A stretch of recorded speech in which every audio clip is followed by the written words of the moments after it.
بسم الله الرحمن الرحيم۔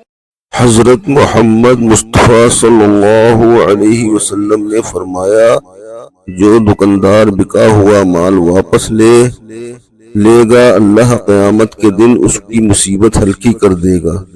ابن ماجہ۔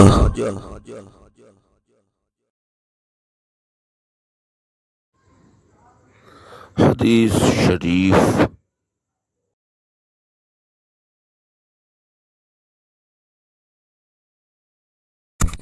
رسول اکرم صلی اللہ علیہ وسلم نے فرمایا، مجھے تمہارے بارے میں سب سے زیادہ ڈر ریاکاری یعنی دکھاوا اور خفیہ شہوت، چھپے ہوئے خیال کا ہے۔